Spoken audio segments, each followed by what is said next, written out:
Hey guys, and welcome to the 74th episode of EduAllStars. My name is Todd Nesloni, and you can find me on Twitter at TechNinjaTodd. And my name is Chris Kessler. You can find me on Twitter at IamKessler. Hope everyone had a great Thanksgiving. I had a couple weeks off. I know I found myself up in New York. We went on with my wife on vacation for a couple of days, and then got sick on the way back, unfortunately, and so I've been laid up in bed for the last few days. But I'm feeling good now, ready to get back into the swing of things for at least a few weeks until Christmas comes around. Well, and as you listen to this week's episode, we encourage you to tweet out using the EduAllStars hashtag. We love seeing the conversations and hearing about the different kind of things that stick out to you. We're excited about this week's guest, Josh Stumpenhorst, who is a sixth grade language arts and social sciences teacher at Lincoln Junior High in Naperville, Illinois. He has a master's degree in curriculum and instruction, as well as a national board certification in early adolescent social sciences. He's been recognized by ISTE as a member of the Emerging Leader Class of 2011, and he's been recognized as the 2012 Illinois Teacher of the Year. So, Josh, thanks for coming on with us today. Yeah, thanks for having me, guys. I'm pumped. Well, the best place we always like to start with our guests is just kind of hearing a little bit about their journey and background and how they got an education. That's a great question. Wow, I think my journey probably went back to when I was in school, which I think is pretty common for most teachers when you look back at an influential teacher you might have had. I grew up in a very small community. I think we had around 900 people in town. So my building was a K-12 building. I graduated with about 22, 23 kids in my class. So I was always really I had close personal connections with my teachers. I worked with them in the summers, and I don't know, something about that always kind of clicked with me. But I actually went to college to be a journalist major. I wanted to be on SportsCenter, be like Stuart Scott, come up with those witty catchphrases and do all that kind of stuff. And then I had a couple experiences doing some volunteer work, working with a program where we essentially taught summer school to some inner city Chicago kids. And it just kind of clicked for me that this is where I wanted to be and this is what I wanted to do. And so I did my 4 years and got my degree, walked into the exact same position I'm doing now, coaching 2 sports, teaching LA and social studies. So that's it in a nutshell. So have you always been with sixth grade? Yep. I student taught in the same building, but I actually student taught 7th grade. But I've taught 6th grade. This is my 12th year in the same building, same team, same setting. So it's kind of nice. Being a middle school teacher myself, do you notice a difference between 7th and 6th graders when you did that? Or? Oh, for sure. I say 7th grade's got it easy because 6th grade, we get them right off the boat. They don't know how to open a combo locker. We spend the first month of school not teaching a darn thing but how to blow your nose when you're crying and get that locker open and get to class on time. So 7th grade, the kids kind of got it figured out. In 8th grade, that transition to high school is tough too. But yeah, I think 6th grade's, we gotta teach them everything. We've got to teach them how to go through the lunch line. Every single thing that's new to them in the building, we have to teach them. And but it's exciting, and they come in so deer in headlights. It's really a lot of fun. Yeah, I really loved it. Go ahead, Todd. Well, no, you go ahead, Chris. I was going to say I really loved my years teaching 6th grade. They were because of that, and then they still hugged you, when they did well on something, and they still were super excited about school. Now I'm in 8th grade, and they're like, whatever. Exactly. They still think you're a little godlike. You know what I mean? That's right. I was still like a superhero walking into class, and now they're like, it's Mr. Kessler. Whatever. Josh, what sports do you coach? I'm in the middle of my boys basketball season, and I also coach track. I did coach girls basketball for a number of years, but between having the kids of my own, my wife, it's just the schedule was too tough. So I just do the boys basketball and the track as well in the spring. So let's talk a little bit about the innovation days you do in your classroom. Just tell us a little bit about what that looks like and just kind of how that came to be. We did I don't even remember how many years ago. It was probably 4 or 5 years ago now. We did a little bit of I wouldn't even say it a book study, but we looked at the RSA Animate video from Dan Pink's book Drive, and just the whole concepts of motivation, what motivates humans, and just had a lot of conversations as a staff about what are the implications for kids. Even though sometimes our kids don't act very human-like, we have to think that the same principles that apply to adults apply to kids. And we had a 7th grade teacher, Matt Langus, who's a fantastic teacher and a good friend of mine, and he actually tried an innovation day with his team, so about 100 kids. and the kids were given free reign for the day. What are you passionate about? What do you want to learn about? And I remember walking through the halls in his, when he was doing this with the kids, and almost got kicked in the face. One of the girls was doing some ballet, choreographing that in the hallway. Kids were building stuff. Kids were inventing. They were creating all kinds of stuff, writing, story, just you name it. And so the sixth grade team and myself, we decided, hey, let's try this with our entire grade level. So we had about 300 kids, a little over 300 that year, that first year, which was, this will be year 5 this year when we do it. And it was amazing. I mean, the stuff the kids created and kept them focused and motivated and engaged for an entire day was pretty powerful. And then we kind of expanded that, and I'm sure you guys are familiar with Genius Hour, which kind of has become a little more trendy. We started it with Passion Projects, which is the exact same thing, tomato, tomato. And so we still do that. I still do that today in my class on a weekly basis. And it's funny, every year is a little different. This year I've got kids that are just so stinking smart. I mean, I got probably 15 kids in my language arts class that are smarter than I am, and from an IQ standpoint, and I'm not embarrassed to say that. And so that's kind of the where we've gone. I mean, we've had guest speakers. We had Reed Timmer, the storm chaser from Discovery Education, come in and do a keynote to kick off our 3rd Innovation Day, which was just, oh man, I can't even tell you. I don't know that I could ever top that. It's been pretty. So it's been great, and I've helped a lot of schools. A lot of people call me up to help them, kind of get it off the ground. The funny thing is, Dan Pink calls me. I actually helped his own children's principal get an Innovation Day started at their school, which I think is kind of funny. So that's kind of where it came from, and it just really goes back to the whole notion that, if you have little kids, they're really motivated by curiosity and questions, and so often at school we just rip that from kids. And so we wanted to give that back, and that's really what that day is about. And we had a deputy superintendent, it was last year, the year before, he said, in his 40-plus years in education, he's never seen kids that engaged and motivated to learn about something at school. So to me, that's an endorsement we're doing something right. Sure. So when you think of something like this, obviously it's going to take a whole day of instruction. How'd you get your whole campus on board? I don't have the whole campus on board. I just have 6th grade. Oh, hey, well, the first year we did it, we had pretty much everybody was on board because nobody knew any better.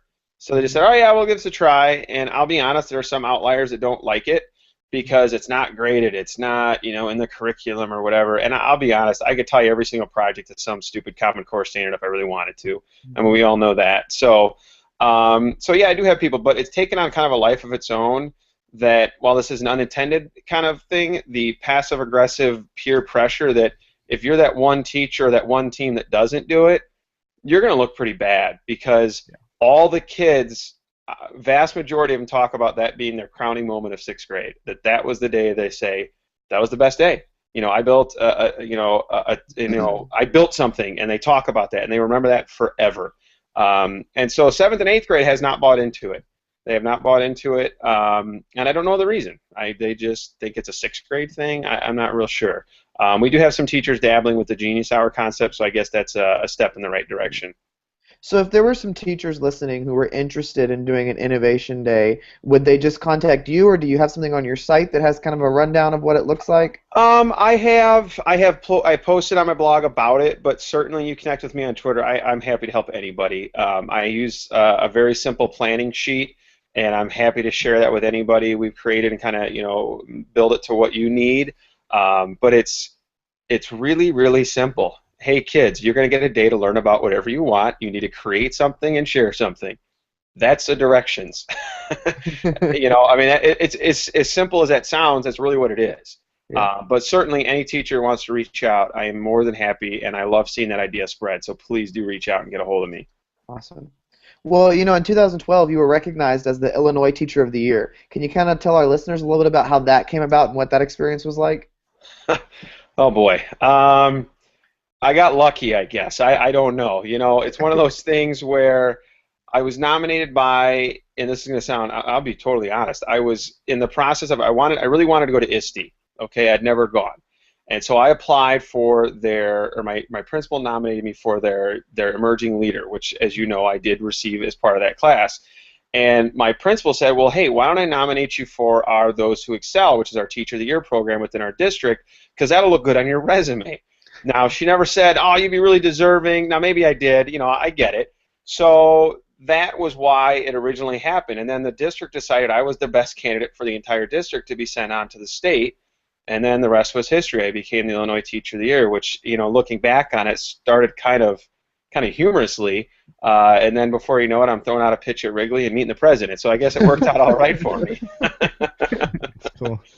So but the whole process was pretty amazing to sit and with 53 other teachers, the 50 states plus American Samoa, Puerto Rico, Virgin Islands, and like talk about a powerhouse of people and every walk of life, every setting and context within public and private education. It just opened my eyes. I thought I knew some things. But I grew and learned more as a teacher that year just from sitting down at a bar over a beer with these people, because it was just, I'm sure you can imagine, just mind-boggling. Sure. What are some of your favorite technology tools to use in your own classroom?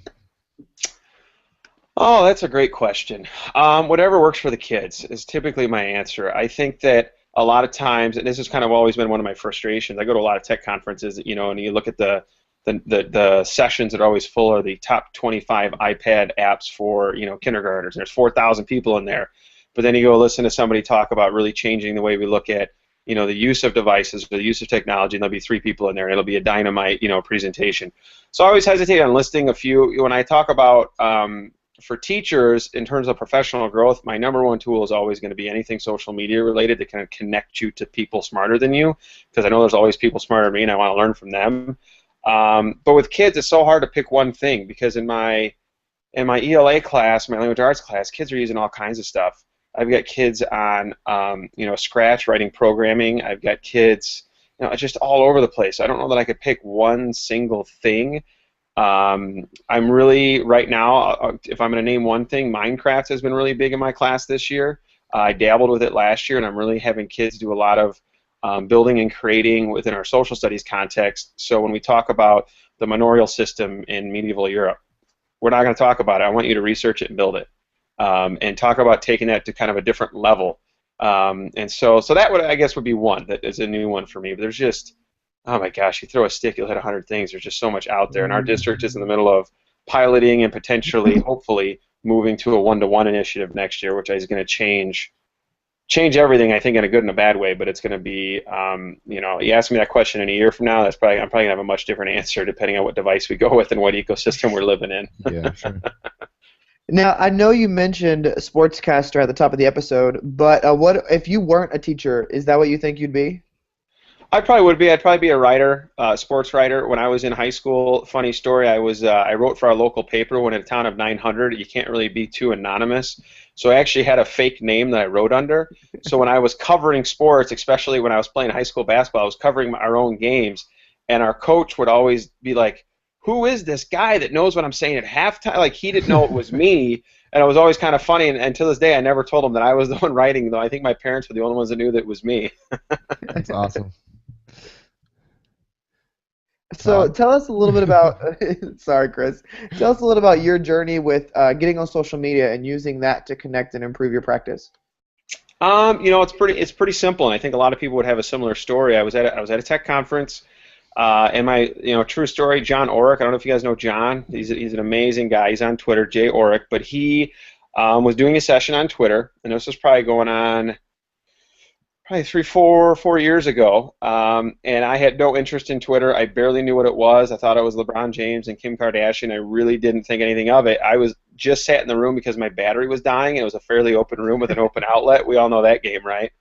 Yeah. So I was sitting there plugged in, and I just sit and listen to him talk, and I'm kind of like, I didn't get it. I signed up for an account because he kind of shamed us into it at that point, which was a good thing. And I just started following, like Shaquille O'Neal and Bill Gates and a bunch of other random people, Steve Martin, who I still follow because he's hilarious. And then I went to ISTE, and I was sitting there at ISTE in Denver, and I was in a workshop. And there was a woman sitting next to me, and I was totally creeping on her because she had TweetDeck up. And I'm just watching her share this stuff out, and I just said, "What in the world are you doing?" So she explained to me how she was sharing resources and how using the hashtag there was stuff coming in from all these different sessions. And then it kind of clicked for me, and I went, "Oh!" And then I sat in I had a conversation with Steve Dembo, who I think the world of as well. and was seeing how he was using it, and it just kind of took off from there. And I started participating in EdChat, and the rest is just kind of history. And I use it to connect when I need to, and but it's there if I have to step away too. And I have found it to be pretty powerful to just connect myself with just so many smart people. Do you have any chats that you attend on a weekly basis or anything, or anymore? A weekly, not as much, to be honest with you. When I just don't have the time. It sounds horrible. I hop in when I can. I always try to check in on social studies chat because I do like those guys, and I think they have a great chat going. Mm-hmm. And the one that I'm probably on the most is the IL-Ed chat, which is the Illinois Educators chat, because they're really talking about things that are pertinent to me and to my kids and that kind of stuff. And then I moderate our school district within the last couple of months has been really pushing social media, and I've been hosting a chat within our district, and so we've been doing that, and it's been pretty powerful to show our cabinet members and our school board members that this isn't just a stupid fad, that this is something that's actually changing professional practice in our district, which is good. And EdChat I used to be real active on, but to be honest, it's too big of a beast now. I don't find it as productive as it once was. Mm-hmm. And I know Tom and Steve will probably kill me for saying that, but I prefer the side conversations I have with 3 or 4 people than throwing myself into that mess right now. But I always tell new people to go there to at least see it, because I think there's a lot of learning that goes on there. But that's like drinking from a fire hose right there. Yeah, for sure it is. So how do you motivate students in your class that may be unmotivated? That's a good question. I have an entire book or chapter in my book about that. But the number one reason I think, as a teacher, you have to find out why they're not motivated, and there's so many answers to that question. They hate you. They don't like you as a person, so they're not motivated to do your work. That's a problem we often see. And finding out why they don't like you, why they don't like the content. How do we motivate that? I think a lot of kids have been brainwashed by the time I see them in 6th grade, that they have to do it this way. There's a recipe to follow, and so they've been taught that way their entire career. And so I have found one of the biggest motivators for 6th grade anyway is providing autonomy and choice. Somehow creating that opportunity for them to, all right, you know what, you're not all going to make a PowerPoint. Here's the content. We're going to create a project. If you want it to look like a PowerPoint, you want to create a game, you want to build something, whatever it is, I don't care. I just want that end product, and I found that to be pretty motivating. And I teach a content that most kids could care less about. Social studies. I mean, talk about my wife will fall asleep if History Channel is on. So, but I find that choice has been a real powerful motivator. But it's one of those things where you can't just say, "Here's your, do whatever you want," because kids have been brainwashed. If you say that, every kid will turn in either an essay or a PowerPoint. It's true. They don't know that. Yeah, even in 8th grade, I mean, I'm seeing the same things. It's like, just to get them to get away from PowerPoint and Prezi. I mean, they know Prezi, and they think, well, okay, well, if it's not PowerPoint, I'll do a Prezi. Well, no, there's other things than that. Yeah, you got to get the Dramamine ready if you got those novice Prezi users, though. Yeah, for sure, absolutely. So, Josh, you mentioned your book. Why don't you tell our readers about your book first before I move into the next question? I have a book with Corwin. It's called The New Teacher Revolution, and the subtitle is Educating a New Generation of Learners, or Educating for a New Generation of Learners. And I really poured my heart and soul into what I believe we are screwing up in education, how we can fix it, and really couching it underneath this whole belief that the classroom teachers are responsible, and that we can create a revolution to change and make things better for kids. And it's really just kind of a culmination of 12 years of teaching, but also 9 years of being a parent and looking at the ways that kids are being really successful in my class as well as my own children, in ways that we're not.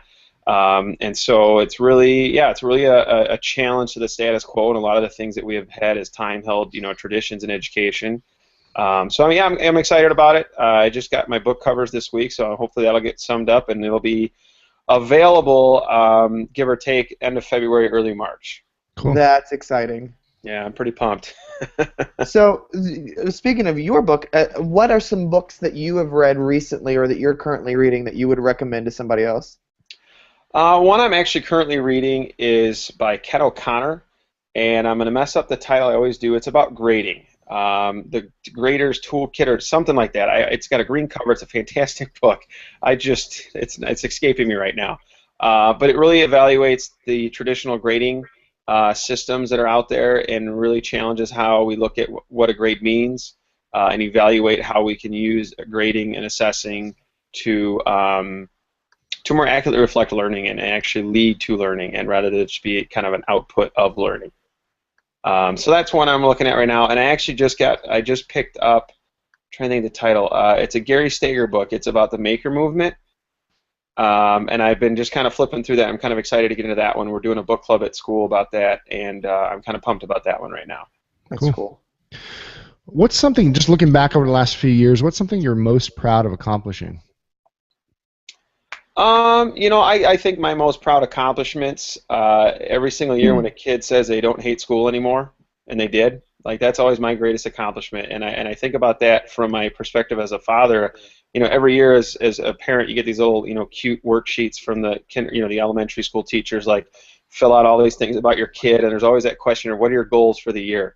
And my wife's a reading specialist, so she's always like, well, they need to improve their MAP score. And I say no. Our goal for the year is for our sons to love school in May as much as they do in August. And so that's always kind of one of my big goals, and what I do is that if I can get a kid to love my content, love coming to school at the end of the year as much as they do, or more than they do at the beginning, then that's the win for me, and that's my greatest accomplishment. All the awards, it's funny, people ask, where's your trophy and certificate? I don't have any of that. It's in a file cabinet stuck somewhere. I never have that out. I don't care about that, and so that, I get a real big kick out of that. And when I get letters from kids as they've moved up, or when I see them become teachers or move into the careers, as my kids are starting to get, the kids I've taught have graduated college and high school, and they come back. That's just the greatest accomplishment when a kid succeeds, especially the ones that you were worried about. The ones that you thought, shoot, this kid's going down the wrong path. Yeah. And when you hear them do well, that's the best right there. So when you're having a really rough day, what is something that you do to recenter yourself? I go for a run and I have a beer. Good for you. Good for you. I actually, to be serious, I do run every single day, and that's a tremendous meditation for me. And I do it in the morning, so it kind of sets my day right. And I don't know. I don't have days that get to me. The worst day, I still walk out of there going, you know what? It could be a lot worse. And I still love what I do, and I still have fun with it. I have a sense of humor with it, so I'm pretty easy to laugh at things. But I do keep, those notes from kids that make you feel good and that kind of stuff. I do have a drawer of those. Just, every once in a while, it's kind of fun to pull those out. You think about that knucklehead, but he wrote you a really nice letter, and that's, makes you feel good. So yeah, those are always good. And you'll hop on social media, and you can find people that have a lot worse than you and a lot better, so you don't feel so bad about yourself. Yeah, definitely. What about something the biggest thing you've learned maybe over the last year? Something that maybe you have failed at, or just a lesson that you've learned along the way?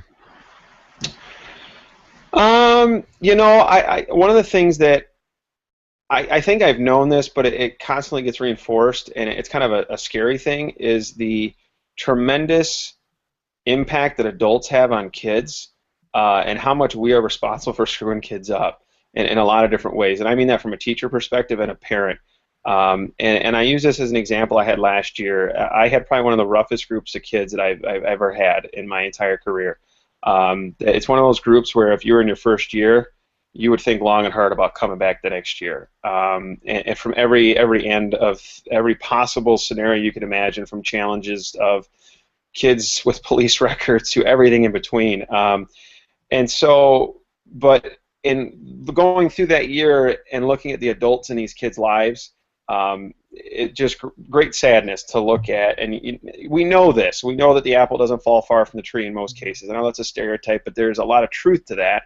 And what does that say for my kids? I'm not sure yet, but but I think that, I knew that, but last year was a real harsh reality check for me, and looking at, I can try as hard as I can, give every ounce of my being to a kid, and it may not make a darn bit of difference. I was at a wedding it was probably about a year ago with my younger brother, who's not a teacher, and he said, why do you try so hard? You're not going to help every one of them. You can't help every one of them. And I thought about that, and I said, you're right. You are exactly right. But I don't know which ones those are. Right. And that's the key. And I told him that, and he didn't like that answer, but that's the truth. And so last year I really learned that as sad as it was, I could invest my entire life and time for an entire school year in a kid, but because of the parents and the adults and their lives at home, nothing I was going to do is going to change that, and that's a tough reality. But I don't think that is a cop-out. I think that's just a way to try harder because you don't know which kid it's going to click for. Yeah, I think that's a good Well, outlook, yeah, to have on it. And we were having that little conversation before we got on the air, before you actually joined us. And Hmm. I've got a little girl myself this year that is just like, I mean, she hates me, she hates school, she hates I'm not cracking this kid no matter what kind of cool, awesome teacher I am. But at the same time, I don't know. Down the road, 10 years down the road, she may come back and say that, I was the one that, Yeah. changed her life or whatever, just for being there. Yeah, you never yeah. know. And I love that you say that because and I think we have to be careful of teachers of holding ourselves responsible too for every kid, Yeah. because I think we sometimes we can beat ourselves down of why couldn't I get to that kid, but it's like you said, because there's so many other factors outside of their school day that you Yep. could be the best teacher they ever have, but they may be so damaged or so angry or at everything that what you do may have leave some lasting marks, but it may Yep. not change that child into a dream that you see on television movies Yeah. by the end of the school year. Yeah. Well, and you never know because that impact may not manifest for years. Yeah, You that's know. I used to have this assistant principal would tell us all the time. It's like you're just planting seeds in middle school, and those may not grow for many years. And it's just that's the unfortunate business of being in middle school. You don't necessarily reap your own Yeah. your own water that you're pouring on them. No, and some of them need water because they smell. Yes, they do. But that's another middle school thing. Yes, it is absolutely. Well, Josh, Um, what do you think go is ahead. one of the biggest challenges that you face in your job? I think it changes every year. If you were to ask me that 2, 3 years ago, it would be an ineffective administrator is one of the biggest challenges to my job. I was ready to leave the profession because of a very incompetent and ineffective, and I say that very openly, and I don't care. This year, that's not the case. There's a new sheriff in town, and I've never been more supported, encouraged, and empowered than by the administrative team I have right now. The biggest challenge I face now is Common Core implementation. That's kind of the elephant in the room right now with a lot of us. I don't have an issue with the standards, and I know that's not a popular view because I know there's such a line in the sand about that. As an Illinois teacher, the standards that we're using now are better than what we've had. So I'm totally fine with the standards, and I think we need standards to provide a guide, kind of a guide for us. The implementation, however, I'm seeing some issues. I think it's being rushed. I think people are buying a bunch of crap resources just because they got the sticker on the front. I'm nervous about the park assessment, both as a teacher and a parent. My third grade son is going to take a park assessment this year, and I don't know whether that's going to test his ability to, his learning, or it's going to test his tech skills, attention skills, and a whole lot of those other things. And so that's my biggest challenge right now is trying to make sense of that and implement it with integrity, but also not. To use the example, we're using this Lucy Calkins writing framework in our school. And I mean, I think it was New York that had it and kicked it out, and a lot of schools are kind of pushed back on it. It's actually quite funny if you Google her name and see some of the images that people have created. But anyways, we're using this, and our kids are getting to be better writers because of it. They're writing their rear ends off. And so my fear is with a lot of this implementation, these programs people are putting in place is, yeah, we might increase scores, but kids are going to hate it. Kids are going to be better writers by the end of the year, but they're never going to write because they hate writing. And so I find that to be very challenging because on one end, the teacher had, I think, you know what, these kids are getting to be better writers. That's awesome. But they hate writing, so how is that really a benefit? So I'm trying to me, that's a challenge right now. And that's why the beauty of social studies is it's kind of the forgotten stepchild of the curriculum family. Nobody cares about it. It's not tested, so I can kind of do what I want. And I can really push the kids in the direction I think they need to be in, with civics and all these other things that are so important in social sciences. So that's my biggest challenge right now is the implementation of these new standards, as I know a lot of people would probably echo that around the country. Well, and I love the point that you bring up of that you could increase scores by doing certain things, but you're not building a love for that subject area. It looks great on paper, but the kids Hmm. hate doing it on their own. And I think that's something that's often forgot about people who aren't in the trenches doing it is that and that's the battle we're facing right now at the campus I'm at is I know what to do to get scores up, and that's drill and kill a test, and I can do Yep. that like no other, but Yeah. that's not going to increase learning on the campus. So it's No. kind of that catch-22 that you're caught in the middle of. Yeah, it's tough. I mean, I'm sitting with my son just tonight, and he was working on his times tables, and they do that's all timed. And I remember doing that as a kid, and I was very good at it because if I got it in a certain amount of time, I could play Oregon Trail. So Yeah. Oh I could yeah. go shoot buffalo. So I got real good at math because of Oregon Trail. And I see him, and he understands the concepts, but his speed isn't there. And so I fear he's going to develop a hatred of math because he can't do it fast enough.